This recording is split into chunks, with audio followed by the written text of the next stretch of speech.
having qualified on pole position at the moment, as the field streams down the Ullman Straight down towards turn 17, which later on you will find from our pictures is very well named as Sunset. And here's the battle for GT.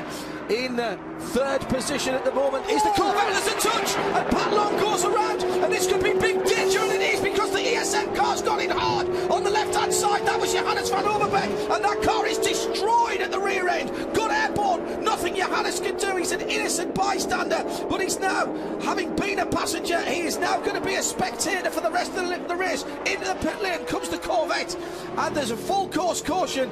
IMSA reacting very quickly there. That's a high-speed accident, and there's damage to the GM Chevy Corvette. The 04 car comes in along pit lane. Jan Magnussen will not be happy. A tap on the right rear while the car was unloaded by the Porsche on the inside.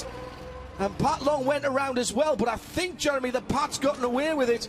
There's some small damage to the Corvette, but the real loser and the innocent bystander was the ESM car. Kelly is down in the Corvette pit.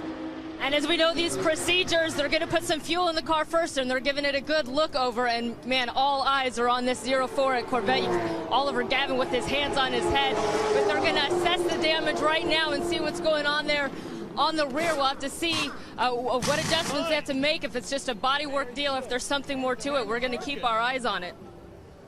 Well, they're working. The pits are closed at the moment.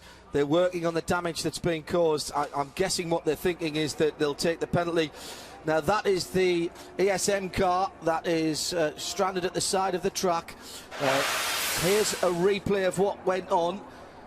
Look, and I think you'll see the car he's just bounced into bouncing. him. Yep. He's bounced into him. That's nobody's fault, really nobody's fault. Right. I'm sure Magnussen will be unhappy with Pat, but you can't blame Pat Long there. But look at the impact that Johannes van Overbeek got. The tyres did their job and absorbed some of the energy. That was a heck of an impact, and it's kind of one of those things. Going to have to hit it on board there with Patrick Long. Look at them, they're going side by side into the corner here.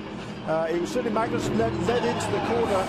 You know, could he have left Patrick Long a little bit more room? Yes. Did Patrick Long need to try and dive back down again the apex of the corner? Possibly not. So I think there's certainly some blame to be apportioned both ways there. But if I had to place the blame more on one than the other, I'd have to say Patrick perhaps should have given up that position. I mean, Magnussen had a better line into the corner from an outside line, and it is, we know it's rough down there. Look at that, the wheel come off, I think, that ESM Ferrari.